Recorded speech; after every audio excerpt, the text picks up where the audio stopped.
ٹھیک ہے. تسبیح یہ ہے کہ مشکل ترین حال میں بھی اسی کی پاکی بیان کی جائے، کیونکہ اچھے اور برے دن دونوں ہی نہیں رہتے. جہاں دن ہے وہاں رات آتی ہوتی ہے، جہاں رات ہے وہاں بھی دن آئے گا. ٹھیک ہے، تنگی کے ساتھ آسانی ہے. لیکن ہم جب یہ سوچتے ہیں کہ یہ کسی نے کرا دیا ہے، کچھ میرا رزق باندھ دیا ہے، رشتہ باندھ دیا ہے، کسی نے کیتا کرایا ہے، تو یہ بھی شرک ہے، یہ بھی کفر ہے. یا ہم جب مایوس ہو جاتے ہیں کہ اب کچھ نہیں ہو سکتا، اب تو کچھ نہیں ہو سکتا، یہ کفر ہے. ٹھیک ہے، اس کی رحمت سے مایوس ہو جانا، اسی سے ڈپریشن ہوتا ہے. ٹھیک ہے، اور اپنی مرضی کے رزلٹس نہ پا سکنا، اللہ بننے کی کوشش کرنا، اللہ کو ڈکٹیشنیں دینی، نہیں یہ ایسے ہی ہو اور یہ ویسے ہی ہو، اور پھر اس ٹینشن میں تسبیحاں پڑھ کے ساتھ یہ کہہ گزرنا کہ میں نے تو اتنے لاکھ بار یہ کیا بھی ہے، میں تو نمازیں بھی پڑھتی ہوں، میں تو یہ بھی کرتا ہوں. ٹھیک ہے، یہ بھی انزائٹی ہی دیتا ہے آپ کو.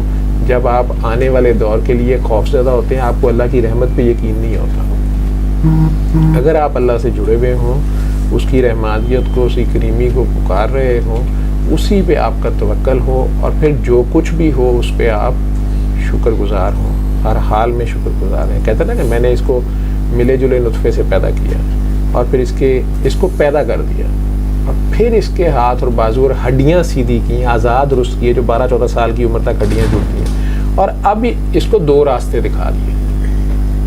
کون سے 2 راستے؟ شکر کرے یا نہ کرے. اب یہ شکر ہر حال میں ہے، یہ صرف الحمدللہ کئی جگہ نہیں ہے، یہ ہر حال میں ہے، اچھے برے وقت میں، یہ جیسے بھی ہے. اور اگر مشکل وقت آئے تو اپنا گریبان ضرور پکڑیں کہ کہیں میرے سے کوتاہی ہو رہی ہے. کئی بار انسان اپنی دعا میں پھنسا ہوتا ہے، اللہ سے خود ہی بڑا درجہ مانگا ہوتا ہے، تو پھر آزمائش آ جاتی ہے، جان کی، مال کی، اولاد کی. اور اس میں مال کی آزمائش سب سے آسان آزمائش ہے، جان کی اس سے بھی مشکل ہے. میں ابھی ICU میں دیکھ رہا تھا، وہ بچی ہے، ایک لڑکی ہے اور ایک لڑکا ہے. میں گیا تھا پتہ لینے کسی پیشنٹ کا، تو وہاں چاچا ماں سے شاید وہ پڑے ہوئے ہیں، بیڈ 1 اور بیڈ 4 وینٹیلیٹر پہ ہیں، اور جب وہ گزرتے ہیں میرے سے ان سے نظر نہیں ملائی جاتی، کیونکہ وہاں سورہ رحمان بھی لگتی ہے. اللہ بہتر جانتا ہے ان کا کیا آزمائش ہے یا کیا نہیں ہے، نہیں ٹھیک ہو رہا، اللہ ہی بہتر جانتا ہے. ٹھیک ہے، تو جان کی آزمائش بھی بہت مشکل ہے، جو ان پہ گزر رہی ہے وہی جانتے ہیں. اب وہ ایک انگلی بھی نہیں ہلا سکتے. ویسے اسی بیماری میں وہ ڈاکٹر سہیل گیل صاحب، وہ بینکر ہیں، جنہوں نے وہ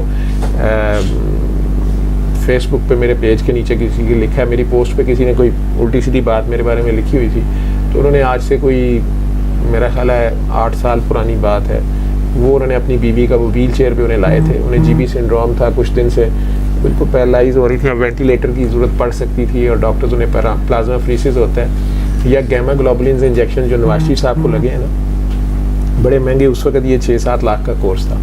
وہ ڈاکٹرز انہوں نے بتایا، مجھے یاد پڑتا ہے یہ بارکلیز بینک میں تھے شاید اس وقت، تو یہ بڑی پریشان حالت میں فرسٹ ٹائم میرے پاس آئے.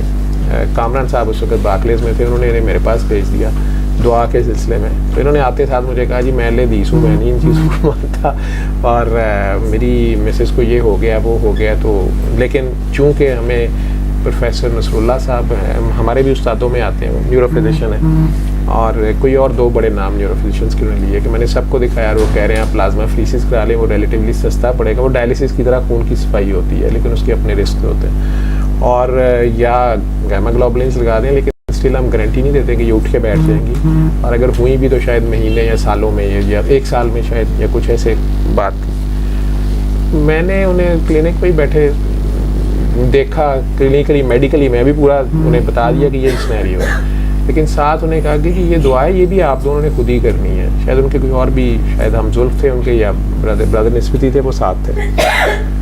لوگوں کو میں نے دعا کرائی، اور دعا کرانے کے بعد میں نے انہیں کہا کہ آپ سنیں. وہ بی بی نے سنی اور ختم ہوئی. سورہ رحمان بھی سنائی، قصیدہ بردہ شریف میں نے سنایا، جس پہ انہوں نے کہا کہ میں لے حدیث ہوں، اور وہ تھوڑا، تو میں نے کہا جی میں مذہب نہیں بتا رہا، میں علاج کر رہا ہوں آپ کا، آپ اس کو بطور علاج کریں نا. ٹھیک ہے، تو وہ بطور علاج انہوں نے کہا پھر میں ریڈی ہوں، ادروائز یہ بدعت ہے. تو جو ہی وہ ختم ہوا ہے، ان کی بیوی ویل چیئر سے کھڑی ہو اور چل کے جا کے گاڑی میں بیٹھی، جو اپنی چیچی انگلی نہیں ہلا سکتی تھی. سانس کے بارے میں سوچا جا رہا تھا کہ وینٹیلیٹر پہ اب ڈالا جائے، اب یہ سانس نہیں لے سکیں گی. یہ میرا تو کوئی کمال نہیں ہے نا، میرے رب کا ہی ہے جو بھی ہے جو میں طریقہ بیٹا یہ محفل کے آداب کے خلاف ہے, یہ نقصان اٹھاؤ گی. تو یہ سارا کچھ اس کی مرضی سے ہوتا ہے.